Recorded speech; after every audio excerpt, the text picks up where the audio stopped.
today on Dodson's Corner, we're going to be looking at the best UFC fighters right now in 2025, the big 2025, who are the top fighters that have never won a belt. So they've never been a champion, been an interim champion, or are a current champion. Exactly. Simple. Yeah. Right? So no one who's ever touched the gold. Exactly. And we're counting interim as gold this time. Yeah. Shout out Dustin Poirier. That's my homie. no Dustin, no Tom. They both made the list. Yeah, of course they would have been on if there. we were including interim champions, but Yeah. we thought let's get some different names in here. Exactly. So starting off at number 1, I have Jean Silva. Number 2, I have Carlos Prates. Number 3, I have Kyle Barajo. Yeah, it's Barajo, Prates, honorable mentions. Oh yeah. Okay. Start with honorable mentions. Yeah, I have 5. Okay, I have 2. Justin Gaethje. I have 4. JDM, Barajo, and No, Walk. Gaethje was interim. Oh, perfect. Yeah. Yeah, you made this list thinking that we were including interim. So. Yeah, so I had to change that before. So my 3 honorable mentions then JDM, Barajo, and Buckley. Okay, my honorable mentions is Manel Cap and Paddy Pimblett. Okay. Yeah, Paddy was on the cusp for me. I actually think He was edging on it. he's low-key goated now. All right, start off at number 10. Number 10 for me, the guy I might be the most high on in the UFC, Jean Silva. I think he might be the best featherweight in the world. No, stop, bro. Okay, fine. Number 2. Number 2 featherweight in the world. After Volk? After Volk. Yeah. And I think by the time that they fight, Jean Silva chins Volk. I mean, yeah. It's such a fair take. I love Jean Silva, man. Dude, I'm and so happy. We have been so high on this guy. And I was Yeah. like, oh, that Bryce Mitchell guy is just going to submit him in one round. The one No, time. how about Jean Silva submits him, bro? The one time that we're high on someone and it actually pays off. Oh, you ain't ever... No. Remember when we were low on Chara Bullet and then it paid off? Yeah, that's true. Yeah. That's our 2 best takes in this channel. Chara sucks, Silva good. Yeah. But no, I think that Jean Silva, like, there was some guys who, I could have put over him, but I just think that, like, he is still underrated. I think we haven't even seen his full potential. Oh, 100%. I don't think anyone's going to be able to really put a dent in his plot armor until he gets to that belt and he's one fight away. So whoever he fights next, if it's an Arnold Allen, it's going to be a war. It's So going to be a war. did you see that he beat number 13 ranked Mitchell? Guess where he is? Number 11. Yeah. Like, come on, dude. Yeah, He's moving up fast. Exactly. And Yeah. then by the time they get rid of Ilya and Max out of those rankings, because Yeah, Ilya just that's randomly true. back at number 3. That's so true. So he should be number Technically number 9. 9. Okay. Top 10 featherweight. Yeah. Jean And if Silva. Ortega leaves too, number 8. Yeah. And then what? Yeah, one more fight to the belt. Exactly. I'm that high on Jean Silva. That's my one hot take for the video. Okay, all right. My number 10 fighter, this one, it could have been insert any good welterweight, but I went with JDM. Okay. I was thinking Buckley was close. Buckley should have been my honorable mention as well. Buckley's really good. Even Ian Gary's pretty good, but we've seen him lose now. JDM is on a crazy win streak in the UFC, I think undefeated in the UFC. And his best win, Gilbert Burns, when Gilbert Burns was still all right. So that's impressive. But he also just has like a pretty good resume. Beaten Kevin Holland, KO'd Randy Brown easily, and a bunch more that I'm forgetting. So he's had to go through quite a long list of guys who are very good to get to where he is. He didn't have like this one big win and just get catapulted into the rankings like some of these other guys. And I chose him over Joaquin Buckley just because I think he's a bit more stable. Buckley had so many early losses. Who knows if that's going to come back to haunt him with his chin or something like that, because he is cutting more weight. He got knocked out in middleweight, cuts more weight now. Still doesn't look massive for the division, but it could affect his chin later down the road. So who knows about that? And maybe we'll see more welterweights further up on the list. Yeah, I think there's going to be a couple at least on this list. Yeah. All right, my number 9. You can't call me delusional anymore because Paddy Pimblett's legit and he's at number 9. I think that win over Michael Chandler is stuff we haven't seen the top lightweights do to Michael Chandler. It's true. Charles couldn't submit him, and Charles is the best submission artist of all time. Yeah. And I know it is 6 months down the road, so, every 6 months, especially when you're 38, you age like cheese. Yeah. You get moldy. Mm-hmm. You ain't aging like a fine wine like Paddy Pimblett, But we have just, every fight we see this guy come in here and he improves. He shows new levels to his game, King Green, he showed that submission threat. He showed that again, but his striking looked really good. And I think that, another 6 months down the line, if he's fighting a Justin Gaethje next, or one of those elite strikers, or even who knows if he has to fight Charles. That's definitely his toughest matchup. But there's just levels to his game, and we're seeing him improve every single time. And you cannot call this guy a fraud anymore. He has solidified himself as a legit lightweight contender in 2025. Okay, go off, King. The only reason I didn't put him on my list is because his only good win is against Michael Chandler, and it's older. So even though he looked like unbelievable doing it, it's just like, nah. If it was against like someone in their prime, then yeah, he'd be like number 5. Yeah. All right, number 9 for me is going to be Diego Lopez. He is good. He has a good track record of wins. I mean, even going to a very close decision with Movsarivlov in his first fight. All of what he's done in the UFC has been impressive. I think the least impressive things that I've seen out of him are the Dan Ige fight, which he lost the 3rd round in and just got beat up in that 3rd round. And, some of the Volk fight was just very strange to me. It wasn't an awful performance, but at no point in that fight did I think, oh, he's outclassing Volk, or he's better. He's the best flyweight. Not once did I have that thought in my mind. I actually was like, why did I even think this guy had a chance to win other than a random KO? He has power, obviously, and that's how he's gotten it done quite a few times in his fights. But if you're talking skills, he has good jiu-jitsu when he chooses to use it. But against Volk, he clearly is not on that elite level yet. So really good, not great. Yeah. And if you think about his best win, didn't beat Movsar, didn't beat Volk. His best win is Brian Ortega. And he won that fight because he caught him early in that fight. I wonder how that fight would have gone if Ortega takes some time to heat up in the microwave, he needs to cook for a little bit and lock in those triangles late in the round. So I'm really curious how that fight would have gone if Ortega didn't get clipped early, and we'll never know, but I'm not super high on Lopez right now. Yeah. All right, moving on to my number 8, a guy that I'm just not high on. He just doesn't make me feel the type of way that some other fighters make me feel. Very similar to a Joaquin Buckley. Number 8, I have Sean Brady. Okay. We have this guy who's, seemingly getting better than any other fighter right now. He's going on maybe the steepest trajectory up right now. It's true. But at the same time, we can't overlook what he's done. He got knocked out by Bilal. How good is that chin? Yeah. If you're getting TKO'd by Bilal. It's true.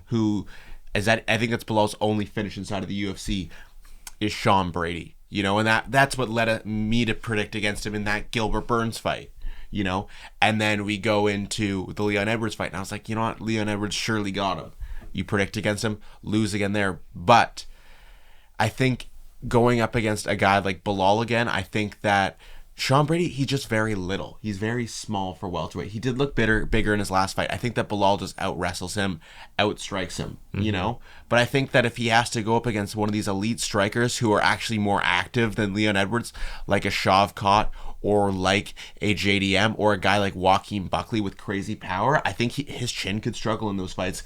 And I think that with his win over Leon Edwards, he beat Leon Edwards, former champion, but it just didn't feel that way. It was that just looked like he was beating up the punching bag for the second time in a row for a Leon Edwards fight. So I'm just not completely sold on Sean Brady. There is 100% bias in this pick. I also just don't like him. So yeah, I'm surprised you had him on your list. When I put him on my list, spoiler, I was like, Dylan is not going to have this guy. I had to. I couldn't not put him on the list. He is the number 1 contender. Yeah. Which is crazy. Yeah.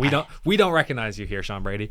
All right, my number 8 pick, Jean Silva. Ooh. I have him with Diego Lopez, which is crazy, I know, because Give it to me. None of my logic, don't say that. None of my logic makes sense, about the resumes, but I think it's just too early, He hasn't had enough time in the UFC to build up a resume, even though he's been fighting every couple of months, which I like.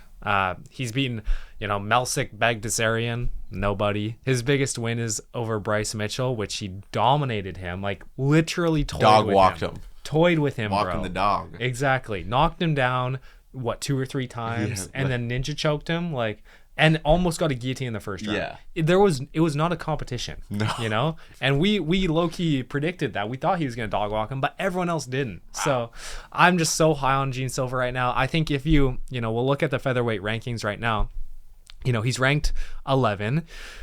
Easily beats Josh Emmett. Josh Emmett has one big overhand, and that's it, And he throws it once around. Exactly. So if you could avoid it that once around, you're good. If you can't, you're ended up like Bryce Mitchell. It's like Ganondorf's power punch in Super Smash Bros. Just takes hella long. He actually literally is Ganondorf. Aljamain Sterling, that's a tough fight for anyone. They'll never make that matchup though. No. Lerone Murphy, I think he's the better prospect. 100%. He's better than Lerone Murphy. Brian Ortega sleeps him. Arnold Allen, that's a great fight. That's a war. That's such a fun fight. Such a Silva good fight. comes out ahead 2-1. Yeah, Yair Rodriguez, I think he kills Yair. Yeah. So realistically, I think he's already top 3. He's in that Movsar, Lopez, and Volk category. In my opinion, bro. I know it's crazy. Dude, he's number 2. He's the number 2 featherweight. Yeah. So that's my reasoning. I just think he has brick wall takedown defense, crazy power, like unbelievable confidence, which is literally half of what you need in featherweight. And he has submissions, so he can threaten submissions against Movsar. I just don't know how you beat this guy. He has crazy plot armor. Yeah. All right, my number 7 is another featherweight. This is where I have Diego Lopez for the pure fact that I still believe in him, because we talk about, Lopez done so much in these 2 years. Yeah, he's been in the UFC for only 2 years. And, True. When we're looking at how old someone is, it's better to look at their UFC years rather than, how old they are in real life. Because you have a guy like Max Holloway who's like in his early 30s, but this dude's been in the UFC forever. Mm-hmm. He's aging. Yeah. He's aging hard when you're in the UFC. But then you have the guys who come in when they're 30 and they're able to fight for longer. But if you're coming in early, doing so much in those initial 2 years, he's still so young. And I think what we saw after him, literally devastated that he lost, that's just motivation to come back and fight even harder. He'll come back and he'll beat one of those mid-tier guys, and then he'll go back and he'll beat the number 1 contender, and then he'll be fighting again for that belt one day. I don't know if he'll ever be able to beat a Jean Silva, if Jean Silva's the champ at some point, but I do think he still beats Movsar, and there's a reason Movsar ain't on this list. Ain't even an honorable mention. Really? Mm-mm. That's insane. Okay, well. You put Movsar on your list? Yeah. He's so bad. I don't want to spoil. He's so bad. 4 significant strikes in a fight. Is that real? I'm pretty sure. Oh, okay. It might be under 10. Or it might be Aljo, maybe. No, him versus Aljo. I saw there was 4 strikes thrown in that fight. Okay, my number 7 is Sean Brady. Okay. You got to respect the number 1 contender. He's dog walked all of his opponents after that Bilal loss. But yeah, that's really the thing that sets him back. If he didn't have that Bilal loss, he'd probably be like number 3 on my list. But it's just like, how do you get finished by Bilal? Exactly. There's no way I can respect his striking if he gets finished by Bilal. Yeah, everything he's doing is so good, and then it's like, oh, you got finished by Bilal. Yeah, 50% of achievements are taken away. So he had that great performance against Leon Edwards. Leon Edwards is old, bro. He's not even that old. He's just tired, and he doesn't want to be there anymore. Sleepy Leon Edwards. And then you have Gilbert Burns. Gilbert Burns literally might be 50 years old, and we would never know. Like, Brazil just does it differently over there. They don't have birth certificates, okay? So who knows how old Gilbert Burns is? He's at least 38, and he looked different in that fight, To be fair, maybe that's just the Sean Brady effect. He makes them look trash. But I think he's just a little bit of a worse Bilal Muhammad. I think there are other welterweights that can beat him as well. I just think he's had that Leon Edwards fight, literally the perfect stylistic matchup for him. He has a game plan that he can follow, and it was set out by Bilal. Just do exactly what Bilal did. He did it a little bit better than Bilal, to be fair. He didn't waste time striking on the feet with Leon, but it's like, okay, is Leon on this downwards trajectory, or is Sean Brady on this crazy upwards trajectory? It's hard to know. Maybe it's a little bit of both, but I cannot be high on this guy. I don't know why. I get that he's a good fighter. He's very talented, a little Philly boy, but I think if you put some of these elite welterweight strikers, they finished Leon in a round at this point. You put JDM, Protez, Shavkat, Buckley. How quickly are they finishing Leon? Oh, who knows? Yeah, we're just guessing. Yeah, we're throwing darts at the board right now. Yeah, and Leon Edwards is a hard dartboard to hit. Yeah. All right, my number 6 pick. This is where I have Shavkat. I think that when you look at Shavkat, you obviously... Wait, me too. Oh, really? Yeah. Well, you obviously see that great finishing ability and just the well-roundedness. Yeah. But then you get to the point where you worry, is he just great at everything and not elite at one thing? His best thing is probably his clinch work, but how far does good clinch work really get you inside of the UFC? Ask Mario Batista. If you're elite in the clinch, sure, but there's guys that are elite wrestlers, elite strikers, elite jiu-jitsu, elite submission artists, you know? I just think that this is where Shavkat needs to go until he gets another win. You know, that win over Gary, it kind of just left more to be desired. So we're kind of just looking for one more win, and maybe that's a championship fight. Maybe he's got to go back and he's got to fight in a number one contendership fight at this point in his career, because after two canceled championship fights, you know, only one of them was his fault, but still.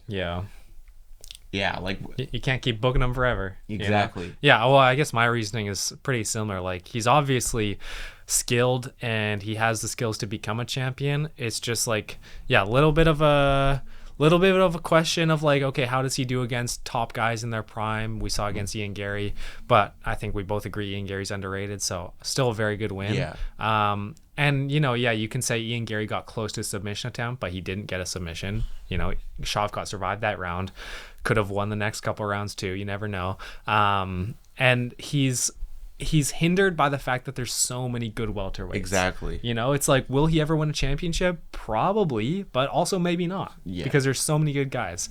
And it's tough when you have like a blockhead who has a great chin like that, who can take that damage. It's like, how long can they keep doing that same thing for? Took so much damage against Jeff Neal and eventually got that standing choke, but can he do the same thing against a JDM, or can he do the same thing against Kamaru Usman? Like, there's so many elite guys. Yeah, and I think we're kind of like this top six for me. I think there's kind of a shift. These are the guys who have like a big proven win over like a guy that we like value highly outside of maybe one guy ahead of me. I think that win's like, it's like, okay, I don't know if I love that guy, but there's like a shift here. Like, these are like guys who are like great, you know, like in that like A tier. Right. You know? Okay, I think I know the guy you're talking about, and he's next on my list. Okay, you have him a little bit lower than I do. Okay, well, you go then. Okay, no, my number 5 here, I have Nasruddin Imavov. Okay. Yeah. All right. I think that... is there a lot of V names coming up in your list? Because that's going to be my list. 1, 3, including Imavov. Okay. You know, but with a guy like Nasruddin Imavov, you know, we've seen at this point the elite striking that he has, you know, and I think that he beats probably every single middleweight right now in the world except for Khamzat Chimaev and Dricus du Plessis. Yeah, that's the sucky thing, you know, who beats Chimaev, right? Yeah, and du Plessis. You have two guys who, like, those two might be the best top two in the UFC outside of Ilya and Islam, if we're counting that as a 1-2 right now. Mm-hmm. You know, like in the same division. Yeah, in like the top two in the division. Like, so like Jones Aspinall is pretty good too. Yeah, if they fight, you know, like those guys. That's not canon anymore. We have accepted in 2025 heavyweight just isn't canon UFC. That's borderline contender series. You know, they're gonna be wearing the blue gloves pretty soon. Oh yeah, you know, number one contender heavyweight fight right off the contender series. At this point, yeah, it's pretty much that. But Imavov, elite striking, you know, that win over Israel Adesanya, where in a fight where, you know, he didn't look he looked pretty good against Dricus, you know, he looked good for 3 rounds, eventually went to the ground, it was game over, you know, but to go out and just absolutely dominate him in the 7 minutes of that fight was, you know, with the great striking, I'm very optimistic. And obviously last name ends in a V, which means that he has at least some ground game, making him a very well-rounded fighter. He just has the unfortunate circumstances of being in the same division as Chimaev and du Plessis. And he's French. Yeah, not if you wrap in the Russian flag, fast track. Literally, you rock in the French flag, you got to work your way up, boy. Exactly. All right, my number 5 fighter is Umar Nurmagomedov. Literally couldn't put him any higher just because he has no good wins. Corey Sandhagen, you know we love Corey Sandhagen on this channel, but no, seriously, he doesn't have any good wins, but he does have that 5-round war with Merab. You know, if you remember it objectively, he won 2 rounds, and the 5th round was very, very close. The reason they gave to Merab is because of how Merab looked. He looked fresher, he looked better, he just spammed takedowns. It was a very close fight, you know, and anyone who can take Merab to a very close fight deserves a lot of credit because Merab has pretty much cleared out the division. So he is one of the best bantamweights of all time. And I think Umar still, has so much room to grow because he's so young, 28 or 29. At this point in his career, though, there are a few fighters, in my opinion, who have much more proven resumes and still have potential to grow. Yeah. So kind of looking at my list right now, we're moving on to number 4. But I think that you still have Evloev on your list. So you don't have one of my top 4 fighters if you have Evloev on your list. Unless you're just trolling me because he doesn't deserve to be on this on this list. But my number 4, this is where I have Brandon Royval. Yeah, I don't have him. My bad, bro. Manel Cap made the. Yeah, maybe I should have. Maybe I should have. All right, Brandon Royval. Last fight goes out. Flyweight's not canon. It is. Trust me, it is. And you're basically just Dana White, just discrediting these guys. Yeah. Brandon Royval win over Brandon Moreno 2 fights ago, and then goes out and beats Tatsuro Taira, who was able to. Wait. Hold on. We're talking about non-champions. Yeah, Royval's never been champ. Wait, really? It went from Moreno to Pantoja. Was he not even an interim? I didn't put him on my list because I thought he was. I don't think he was interim champ. All right, you keep yapping away, buddy. But this might be really bad. I don't think he's ever been interim champ. I'm probably wrong. I've been wrong. I think it went straight from Moreno to Pantoja. But the big win over Moreno, and then that last fight coming off of Taira, like he has 2 top 4 wins inside of his division, and now he's got to go and fight Manel Kopp, and I think he probably beats Manel Kopp, kind of puts an end to this run that Manel Kopp's on here, and he's given Pantoja probably his toughest test inside of the UFC outside of maybe Ursig, but who knows how much of a test Ursig actually was for Pantoja. He is a That's victim. crazy, bro. How did I not realize that he'd never won an interim? He seems like he would have been a flyweight champion, but it's like Pantoja just been chilling there the whole time. Royval's been good. Pantoja just been chilling at the top. Oh, that's brutal. I'm sorry, Royval. But yeah, he just is the number 2 flyweight behind Pantoja. Maybe number 3 if you want to put Moreno, but Moreno's been champion. You know, so the best flyweight in a division that he fights all the good guys. He's like, yeah, you know what? I don't need to fight Pantoja again. I'll go and beat Manel Kopp and then fight Pantoja. He's booked up when he deserves that title shot coming off of wins over Moreno and Tatsuro Taira. Those 2 wins in a row, you should be fighting for the belt. Yeah, no, that's 100% true. And I would have had him on my list if I remembered. I just when we make these videos where it's ranking, usually you can skip over flyweight and heavyweight. Yeah. I didn't even touch heavyweight. I was like, dude, there's no good fighters in heavyweight. Come on. Light heavyweight too got skipped over because they are all champion at one point. Yeah. And you're not putting Khalil Roundtree or Carlos Olberg on there. Okay, my number 4 fighter is Movsar Evloev. This is trash, bro. He has just so much freaking plot armor. He's never gonna lose. He's gonna win the belt somehow from Volk, even though I think Volk. Tell me about his good wins, dude. His good wins. He actually does have a few. He has Arnold Allen. Okay. Aljamain Sterling, Diego Lopez. Diego Lopez in his first fight in the UFC. The history books are not going to remember that. It's going to say Diego Lopez, and there's not going to be any brackets saying his first fight. I'm going to go break your McLaren right now. Oh yeah, I actually got a new McLaren the other day, so shout out YouTube money. Pull up a picture? No, we're good. Dude, Evloev he has good resume, and that's why I had to include him on this list. He has plot armor. I think he still beats Diego Lopez at this point in time in his career. Volk is a tough fight. I don't think Movsar has quite the one punch KO power. Lopez couldn't knock out Volk with one punch, and Lopez has crazy power. So I don't think Evloev is going to be that guy to land this perfect shot on the temple that puts Volkanovski out like Topuria did. I just can't see that happening. But I think skill for skill, he's probably right now. It's Volk, him, and then Jean Silva, okay? And him and Jean Silva are real close. I just think that Evloev, sure, I would have been okay with putting him at, bottom 3, but at 4. Well, dude, I have to satisfy all of our Evloev fanboys in the comments. Dude, there's 3 of them, and I couldn't care less about any of them. Okay, wow. That's harsh. All right. Number 3, this is where I have Umar. We have that win over Sandhagen, which is I don't value it as high as some people value it. Some people think this is that's better than a Sean O'Malley win. Yeah, there's people who have Sandhagen above O'Malley right now. That's me. That is ridiculous. Yeah, all time. MJ. Get out of here. But I think with Umar is you have that Sandhagen win, which dominated Sandhagen, and then you have the close fight with Merab.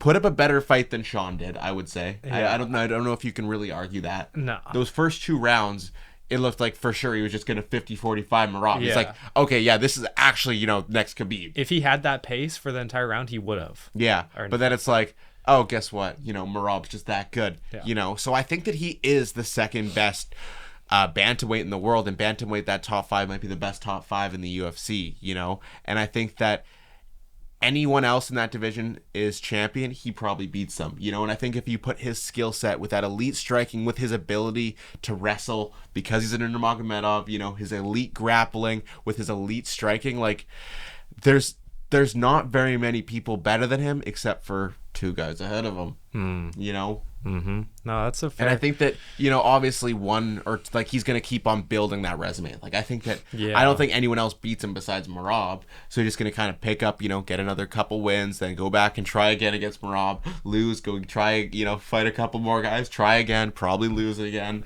What happens if Umar goes on a losing streak? He won't. Will Khabib disown him from the family? Oh, yeah. Because, like, one fight is bad enough. But if you lose against Piotr Jan, Sandhagen, or no, he already beat Figueiredo. Like, imagine he just starts losing to everybody. You just never hear from him again. Yeah, no.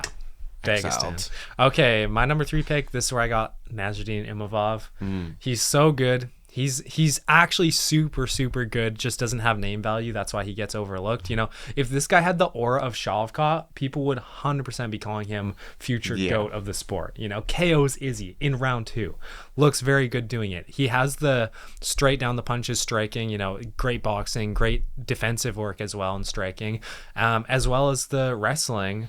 I haven't seen too much of his jiu-jitsu game, so that's probably. But when you have good wrestling, you know, it's you pick one or the other. You pick one or the other. You know, it's like UFC 5. You pick a career mode, and that's what you stick to. So he doesn't really need jiu-jitsu. I'm sure he obviously trains it, but I haven't seen anything high level.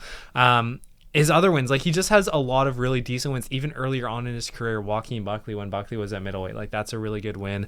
He's been moving up slowly, which I think helps him. You know, he hasn't been pushed into this title shot like Lopez has, so he's had time to build up his career path and his skills, and now he's at the point where, you know, you could see him giving Dricus a very tough fight. You could see him beating Barajo. You could see him beating Whitaker. You know, that's a great fighter right there. You know, I'm not going to say anything against Chimaev, because how do you beat that guy? Yeah. But maybe he puts up a good fight, you know? Staph, lung infection. What, Chimaev? Yeah, that's how you beat That's Chimaev. how you beat him? Yeah. He just got every sickness in the book. Yeah. So I like Imavov. I'm high on him, and I think his next fight, you know, if it's a number 1 The contenders IRS. fight. What? You bring the IRS to Chimaev. Oh, that's how he loses. Yeah. Yeah, no, I think Imavov wins a number 1 contenders fight against anyone in the division right now. Yeah, I mean, except for Chimaev. But Chimaev's getting a tough shot. All right, number 2. I'm assuming we're gonna have the same 2 and 1. Yeah. Number 2, I have Arman Sarukian. Same. I think out of everyone on this list, he has the best win. Which is? That win over Charles. Oh, yeah. I think that that's a better win than anyone else on this list has, you know? Maybe not like the way that the fight went, you know? I think that maybe you could put that submission win over Whitaker ahead of it, but in terms of the best fighter that someone has beaten, it is Arman Sarukian, you know? Yeah, if you just look at it on paper, that's the best one. Yeah, and we've seen him come up, you know, he did have, you know, a couple stumbles, you know, with the loss to Gamrot, which he actually probably won that fight, but we are judging, you know, close fights with Gamrot. I think especially when you're looking at fights like that, which are heavily, like, you know, they have lots of wrestling, you know, they can kind of go either way depending on what the judges are looking for. Same with Aljo versus Evloev. Exactly, in those grappling exchanges, you know. But then he beats guys like Dariush too on his way up. You know, he's just worked his way up slowly, and I think that was beneficial for him. You know, he wasn't getting pushed all the way, but it was hard to be pushed all the way because when he was coming up, lightweight has just been so stacked that he's kind of come in at a good time where he had that title shot lined up after everyone had already lost to Islam or was coming off of losses. He came in at the perfect time off that win off of Charles, had that fight booked against Islam. Unfortunately hurt his back or whatever happened there, you know, but he still is the number 1 contender. And we were talking about this guy, like, there's a chance he could beat Islam. Like, this guy has a chance to beat Islam. If anyone's going to do it, it's this guy. And if you're talking about a guy who could beat a top 5 UFC fighter of all time, you got to put him pretty high up on this list, you know? That's the only reason I have him so high. It's like, well, yeah, he has a very long history of good wins, but also, like, the fact that I even consider that he could be the person to maybe win against the number 1 pound for pound fighter, top 4 GOAT of all time potentially. Like, you have to respect this guy's skill. He also just has, like, very high level wrestling, great gas tank, okay striking. Like, it seems like he can do it all, but also he has, like, a bit about him, you know? Like, he goes into fights and you're like, okay, this guy's like confident. He knows he can win this fight. Yeah. So I think you're always going to go into in an Arman Sarukian fight being like, this guy's got a chance. He's never going to give up positions. He's like, the fact that he was able to get out of that guillotine from Charles Oliveira, like, I don't know if anyone else could do it. And honestly, I don't even know if he would have gotten out if his shorts didn't slip, you know? Like, that was tight. And you could tell his face was blown up like a tomato. And then even getting caught again in the last round with a submission and staying calm. Like, to be able to fight back out of that for 2 rounds is really tough. Yeah, and win a decision fight where he had you in submissions good in 2 of the rounds just shows how good he fought in that fight. He's so strong. Like, his wrestling is so powerful. He has a really good style for most of the guys in the division. Like, you know, if we look at the other guys other than Islam, like, already beat Charles. Justin Gaethje would be a joke. Dustin Poirier is a good matchup for him, takes him down. Max Holloway, you know, he's just tougher than a Gaethje, but he probably beats Max Holloway. I know, like, it's just tough. Like, Gaethje and Arman seems about 3 times heavier than him, you know? He's 3 times better. He's just dense, bro. Yeah. He's dense. So. And that, you know, it does bring in some weight cut issues, but we don't need to talk about that today. Yeah, we're just talking about best fighters. Exactly.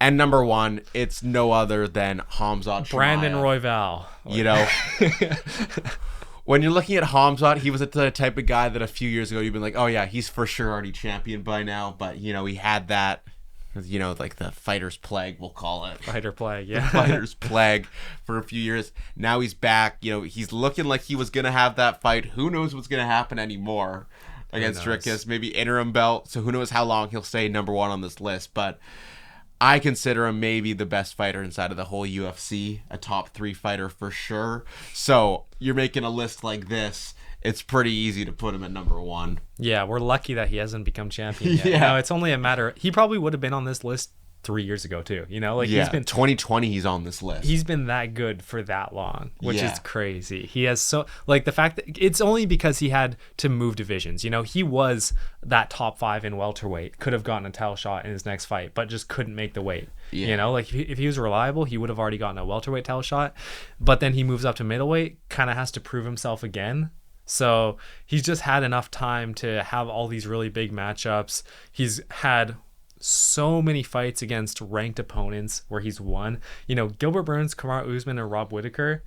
That's 3 great wins. I don't know if any... Yeah, some of the guys at the bottom must have one of those. Yeah, exactly. You know, and Jean Silva has none. Oops.